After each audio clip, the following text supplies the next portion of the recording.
Hi friends, welcome back to Mynetwork Chiplevel training institute.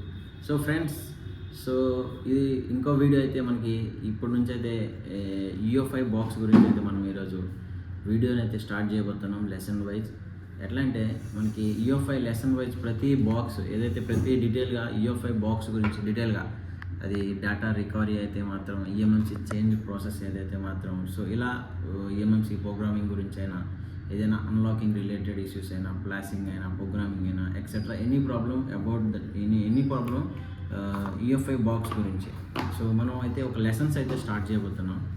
ఏదైతే లెసన్స్లో మనం ఈరోజు లెసన్ 1లో మనం ఇప్పుడు స్టార్ట్ చేయబోతుంది ఏంటంటే UFI బాక్స్ అంటే ఏంది, UFI బాక్స్ ఎందుకు యూజ్ చేస్తారు, దేని కొరకు, ఎట్లా దాన్ని యూజ్ చేస్తే ఎట్లా, దాని గురించి ఒక బేసిక్ ఇన్ఫర్మేషన్ అయితే ఈ వీడియోలో నేను మీకు షేర్ చేయబోతున్నా. అయితే ఇక్కడికి వచ్చేసరికి అయితే మనకి బేసిక్ ఇక్కడ చూడొచ్చు, నా దగ్గర కంప్లీట్గా UFI బాక్స్ సెటప్ అయితే కంప్లీట్గా నా దగ్గర తీసుకోవడం అయితే జరిగింది. ఇప్పుడైనా కాదు, చాలా రోజుల ముందే తీసుకున్నాం, బట్ ఇప్పుడైతే నేను స్టార్ట్ చేయబోతున్నాను ఏదైతే వీడియోని. ఇక్కడ చూడొచ్చు, మనకి చూపించాను. ఏదైతే ఫ్రెండ్స్ చూడొచ్చు, నా దగ్గర కంప్లీట్గా UFI బాక్స్ గురించి చూడొచ్చు. ఇది UFS లేటెస్ట్ చిప్ గురించి బాక్స్. ఇది వచ్చి మీ EMMC సాకెట్స్ అన్నట్లు. ఇది వచ్చేసరికి మనకి UFS బాక్స్ అన్నట్లు, ఇది UFS మెయిన్ బాక్స్ అన్నట్లు. ఇది చూడొచ్చు కదా. దీని ఇంటర్ఫేస్ అయితే మీరు చూసుకోవచ్చు డీటెయిల్గా. ఇది UFS బాక్స్ అంటారు. దీని మీద అయితే టేప్తో కవర్ చేయడం అయితే జరిగింది. బేసిక్గా UFS బాక్స్ మీరు చూడొచ్చు ఇలా ఉంటుంది. ఇది UFS బాక్స్. దీన్ని మనం EMMC సాకెట్స్ అంటాం, ఈ సాకెట్స్ అనొచ్చు మనం దీన్ని. నెక్స్ట్ వచ్చేసరికి ఇది వచ్చేసరికి మనకి ISP అడాప్టర్, దీన్ని ఏమంటారు ISP అడాప్టర్ అని అంటారు. నెక్స్ట్ వచ్చేసరికి ఇంకొకటి వచ్చేసరికి మనకి హై స్పీడ్ USB అడాప్టర్ అంటారు దీన్ని, హై స్పీడ్ USB అడాప్టర్. దీని గురించి మనం నెక్స్ట్ వీడియోలో, ఇంకా వేరే వీడియోలో అయితే లెసన్లో అయితే మనం డీటెయిల్గా కంప్లీట్గా పెడదాం. ఫస్ట్ ఈ వీడియోలో అయితే మనం డీటెయిల్గా బాక్స్ గురించి అయితే మనం తెలుసుకుందాం. ఈ బాక్స్ ఎందుకు వాడతారు, ఎట్లా తీసుకోవడానికి రిక్వైర్మెంట్ ఉందా లేదా, ఎవరైతే మొబైల్ టెక్నీషియన్స్ ఉంటారో ఎందుకనేది వాళ్ళకి ఒక జస్ట్ అవేర్నెస్ అన్నట్లు. దీని గురించి అయితే మనం ఒకసారి వీడియో అయితే డిస్క్రిప్షన్ చెప్పుకుందాం. చూడొచ్చు ఫ్రెండ్స్, ఎక్కడైతే మనకి UFI సెటప్ అయితే మనకి కంప్లీట్గా బేసిక్గా UFS అడాప్టర్ అంటారు దీన్ని. దీని గురించి మనం ఇంకొక లెసన్ అయితే పెడదాం. మీకు బేసిక్గా అయితే దీని గురించి కూడా ఒకసారి చూపిస్తాను. దీంతోపాటు మనకు కూడా కేబుల్, ఒక UFI బాక్స్ అడాప్టర్, ఇంకొక సాకెట్ కూడా మనకి ఇక్కడ ఇవ్వడం అయితే జరిగింది, మీరు చూడొచ్చు. ఇవి కంప్లీట్గా UFS బాక్స్ సెటప్ అయితే చూడొచ్చు. ఇవన్నీ కంప్లీట్ అయితే మనం దీని గురించి ఒక వీడియో అయితే మనం ఫ్యూచర్లో ఏదైతే లెసన్స్లో అయితే కవర్ చేద్దాం. బట్ ప్రజెంట్ అయితే మన UFS ఏదైతే బాక్స్ ఉందో బేసిక్ నుంచి అయితే మనం తెలుసుకుందాం దీని గురించి ఎట్లా అయిందనేది. ఇప్పుడు వచ్చేసరికి మనకి UFS బాక్స్ వచ్చేసరికి దీన్ని అయితే పక్కన పెడదాం. దాని తర్వాత మనం UFI బాక్స్, EMMC సాకెట్స్ గురించి, UFI బాక్స్ గురించి, ISP అడాప్టర్ గురించి అయితే తెలుసుకున్నాం. చూడొచ్చు ఫ్రెండ్స్, ఇప్పుడు వచ్చేసరికి అయితే మనకి UFI ఎందుకు అంటారు, ఇక్కడ చూసుకున్నట్లయితే మనకి UFI అనేది బేసిక్గా అయితే దానికి మనం మొబైల్ ల్యాప్టాప్ ఉన్నది ఫర్ ఎగ్జాంపుల్ చెప్పుకోండి. ల్యాప్టాప్లో మనకి స్టోరేజ్ ఏదైతే హార్డ్ డిస్క్ ఖరాబ్ అవుతుంది కదా, అలానే మన ఫోన్లో కూడా హార్డ్ డిస్క్ ఉంటుంది. దాన్నే మనం EMMC అని అంటాం. ఓల్డ్ వచ్చేసరికి EMMCP అని కూడా మనం అంటాం. అయితే ఏదైతే ఈ స్టోరేజ్ చిప్స్ ఉంటాయి కదా, ఈ చిప్స్ అనేవి ఎట్లా హార్డ్ డిస్క్ అయితే మన ల్యాప్టాప్లో ఖరాబ్ అవుతుందో అలానే ఈ చిప్స్ కూడా డెడ్ అయిపోతాయి. ఈ డెడ్ అయ్యేటప్పుడు మనకి ఏంటంటే దాన్ని డైరెక్ట్గా USBతో యాక్సెస్ చేయడానికి మనకి కుదరదు, అంటే యాక్సెస్ చేయలేము, అది రీడ్ అవ్వదు. చిప్ అనేది డిటెక్ట్ అవ్వదు. అందువల్ల మనకి ఈ EMMC ప్రోగ్రామింగ్ బాక్సెస్ అయితే మనకి మనం ఆ చిప్స్ని డిటెక్ట్ చేసుకొని అది డెడ్ ఉందా, దాన్ని రిట్రీవ్ చేయొచ్చా డేటా, లేకపోతే అది డెడ్ ఒకవేళ ఏదైనా హెల్త్ ఇష్యూ ఉందా, రికవరీ కోసమైనా రిపేర్ చేయడం కోసమైనా సరే మనం ఈ బాక్సెస్ అయితే మనం యూజ్ చేస్తాం. ఇంకా ఎక్సెట్రా వర్క్స్ ఏంటంటే ఏదైనా ఇప్పుడు లేటెస్ట్ ఫోన్స్ వచ్చేసరికి దాంట్లో అన్లాకింగ్స్ వచ్చేసరికి అయినా సరే ఏదైనా ప్యాటర్న్ రిమూవ్ అవుతుంది నార్మల్గా హార్డ్ డిస్క్ పడితే. ఇంకా ఎక్సెట్రా ఏదైతే వర్క్స్ ఉన్నాయో దీని బాక్స్ త్రూ మనం ఆ సాఫ్ట్వేర్ని యాక్సెస్ చేసి రిపేర్ చేయడం కోసం అయితే మనకి రిపేర్ బాక్స్ అన్నట్లు. ఇప్పుడు వచ్చేసరికి ఏదైతే ఇదైతే ఉందో ఇవి ఒక బాక్సెస్ అంటే టైప్స్ అన్నట్లు. దీంట్లో మనం చూసుకున్నట్లయితే దీన్ని సాకెట్ అని మనం పిలుస్తాం. అయితే ఈ సాకెట్స్ ఏంటంటే ఇక్కడ సాకెట్స్ యూజ్ ఏంటంటే ఇది బాక్స్ అన్నట్లు, ఇది డిటెక్షన్ బాక్స్, బట్ ఇది సాకెట్స్ అంటే ఏదైతే EMMC బాక్స్ ఉంటుందో దాంట్లో ఈ IC ఏదైతే మనం రిమూవ్ చేసి పెడతామో ఆ రిమూవ్ చేసి దీంట్లో మనం ఆ ప్రాబ్లమ్ని ఫైండ్ చేయడం కోసం ప్లస్ అన్లాకింగ్ అయినా సరే ఏదైనా అదర్ ఇష్యూస్ అయినా సరే మనం దీని త్రూ మనం దాన్ని ఈఎంఎంసీని డిటెక్షన్ కోసం ఈ బాక్సెస్ అన్నట్లు, దీన్ని ఈ సాకెట్ అంటారు, ఈఎంఎంసీ సాకెట్. అయితే ఈ ఈఎంఎంసీలో మనకి 2 టైప్స్ ఆఫ్ ఈఎంఎంసీ సాకెట్స్ అయితే మనకి ఇవ్వడం అయితే జరిగింది కంపెనీ వాడు.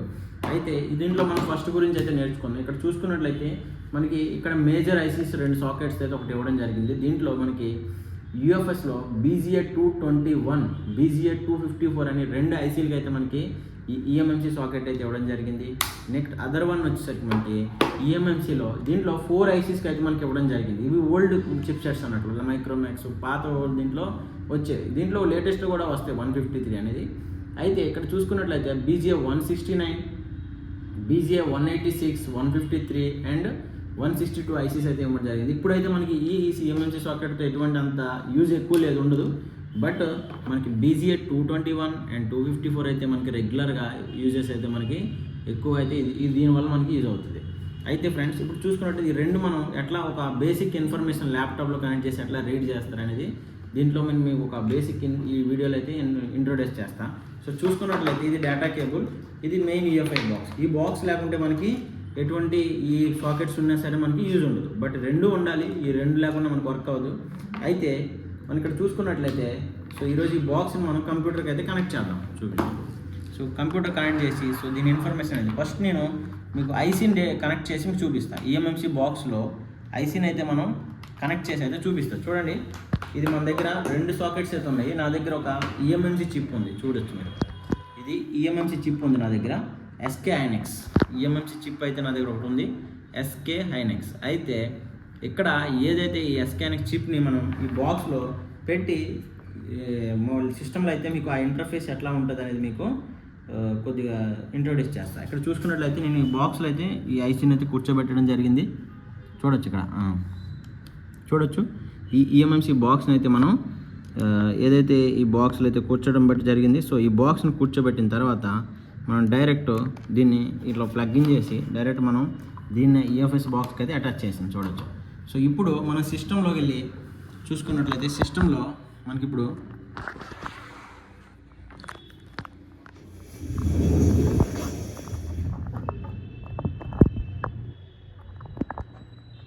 మీరు చూడొచ్చు ఫ్రెండ్స్, ఏదైతే సిస్టంలో ఇప్పుడు మనం ఈఎంఎంసీ గురించి మనం ఏదైతే సాఫ్ట్వేర్ ఉందో దాన్ని ఇన్స్టాల్ అయితే మన దగ్గర ఉంది. సో ఇన్స్టాలేషన్ ప్రాసెస్ అయితే మనం వేరే వీడియోలో అయితే మీకు చూపిస్తాం. బట్ ఈ వీడియోలో అయితే మాత్రం మీకు ఏదైతే ఈఎంఎంసీ చూడొచ్చు, ఇక్కడ ఈఎంఎంసీలో ఇక్కడ ఈఎంఎంసీ సాకెట్ అని చూడదు, ఈ బాక్స్ని అయితే మనం ఓపెన్ చేసుకున్నాం.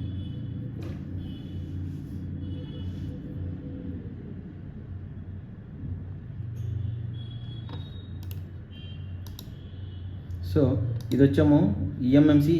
దీంట్లో మనకి 2 ఉంటాయి, ఆండ్రాయిడ్ టూల్ అని ఒకటి ఉంటుంది, ఈఎంఎంసీ టూల్ అనేసి 2 ఉంటాయి. సో మనకి డైరెక్ట్ ఆండ్రాయిడ్ అంటే ఏంటంటే వితౌట్ రిమూవింగ్ ఈఎంఎంసీ, బట్ ఇది ఈఎంఎంసీ టూల్ అయితే ఏంటంటే మనకి ఐసీ బయటికి తీసి పెట్టడం అనేది ఈఎంఎంసీ టూల్ అనేది. ఇక్కడ చూసుకున్నట్లయితే మనకి దీని ఇంటర్ఫేస్ అనేది యూఎఫ్ఐ ఇంటర్ఫేస్ అనేది ఎట్లా ఉంటుంది, సో ఇలా ఉండేది. సో దీంట్లో మనం ఫస్ట్ ఇక్కడ 2 టైప్స్ ఆఫ్ కనెక్టివిటీ మోడ్స్ ఉంటాయి. ఒకటి డైరెక్ట్గా ఐఎస్పి అడాప్టర్, ఇంతకుముందు చెప్పాను కదా, డైరెక్ట్ ఐఎస్పి అడాప్టర్ అని చెప్పాను కదా, చూడొచ్చు. దీని త్రూ కూడా మనం వితౌట్ రిమూవ్ ఈఎంఎంసీ కనెక్ట్ చేయొచ్చు.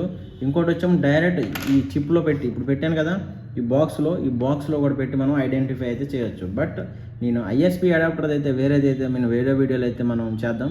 బట్ ఇప్పుడైతే ఏదుందో ఈ బాక్స్లో పెట్టిన ఈఎంఎంసీని మనం అయితే డిటెక్ట్ చేద్దాం. ఇక్కడ ఏం చేయాలంటే ఐడెంటిఫై చేయాలి. ఐడెంటిఫై చేస్తే ఏదైతే ఈఎంఎంసీ ఉందో మనకి అక్కడ ఐడెంటిఫై అయితే జరుగుద్ది. చూడొచ్చు, మీకు ఐడెంటిఫై అయింది, ఇక్కడ చూడొచ్చు మనకి ఐసీ. సో దాని ఆండ్రాయిడ్ సిస్టమ్ కూడా మనకి ఇక్కడ కంప్లీట్ ఆండ్రాయిడ్ ఇన్ఫో కూడా చూపించడం అయితే జరుగుతుంది. సో ఫ్రెండ్స్ ఇక్కడ చూసుకున్నట్లయితే ఏదైతే మన దగ్గర ఈ స్టోరేజ్ చిప్ ఉంది కదా, సో దీని గురించి తెలుసుకుందాం. ఫస్ట్ ఈ కంపెనీ ఏంటి ఇక్కడ చూడొచ్చు, మనకి ఇక్కడ కింద నేను కర్సర్ పెట్టాను, చూశారు కదా, SK Hynix. సో దీని ఆండ్రాయిడ్ సిస్టమ్ అంటే దీని మోడల్ నెంబర్, దీని CPU, దీని కంప్లీట్ ఇంకా ఎక్స్ట్రా ఏదైతే మోడల్ ఉందో, సో ఇవన్నీ ఆండ్రాయిడ్ ఇన్ఫర్మేషన్. అయితే ఇక్కడ చూసుకున్నట్లయితే దీని స్టోరేజ్ చిప్ కెపాసిటీ ఎంత, కెపాసిటీ ఇక్కడ చూడొచ్చు. దీని కెపాసిటీ వచ్చేసరికి మనకి ఇక్కడ కంపెనీ కూడా చూపిస్తాను, చూడండి మీరు ఇక్కడ చూసుకోవచ్చు. ఇక్కడ బేసిక్ చూసుకున్నట్లయితే దీని చిప్ 4GB అని చూపిస్తుంది, బట్ అది కొద్దిగా తప్పు ఉన్నట్లు ఉంది. బట్ దీంట్లో 8GB are I think 8GB అయితే ఉండొచ్చు. బట్ ఇది స్టోరేజ్ చిప్ డ్యామేజ్ అవడం వల్ల మనకి ఇలా అయితే చూపించడం అయితే జరుగుతుంది. సో ఫ్రెండ్స్ ఇది చూడొచ్చు కదా, ఇది ఈఎఫ్ఐ ఇంటర్ఫేస్. అయితే దీంట్లో మనం కొన్ని లాక్స్ ఎక్సెట్రా ఇంకా వర్క్ అనేది చాలా వరకు డీటెయిల్గా మనం లెసన్ వైజ్ మనం నేర్చుకుందాం. ఈ రోజుకైతే ఈ ఇన్ఫర్మేషన్ అయితే ఈ వీడియోలో ఓకే. సో నెక్స్ట్ వీడియోలో అయితే ఫ్రెండ్స్ వేరే గురించి ఇంకా వీడియోల గురించి అయితే ఈ ఇన్ఫర్మేషన్ గురించి అయితే నేర్చుకుందాం. Until then bye friends, next వీడియోలో కలుసుకుందాం. థ్యాంక్ యూ ఫ్రెండ్స్, సబ్స్క్రైబ్ చేయండి మర్చిపోకుండా. సో ఇంకా 3 వీడియోస్ కోసం సో ఇంకా ఈజీజేటెక్ ప్లస్ ఇంకా బాక్సెస్ గురించి అయితే మీకు నాలెడ్జ్ అయితే షేర్ చేస్తా. ఇంకా లైవ్ రియల్ టైం ప్రాక్టికల్ కూడా చేసి కూడా నేనైతే షేర్ చేయడం అయితే జరుగుద్ది. సో సపోర్ట్ చేయండి ఫ్రెండ్స్. Okay, thank you.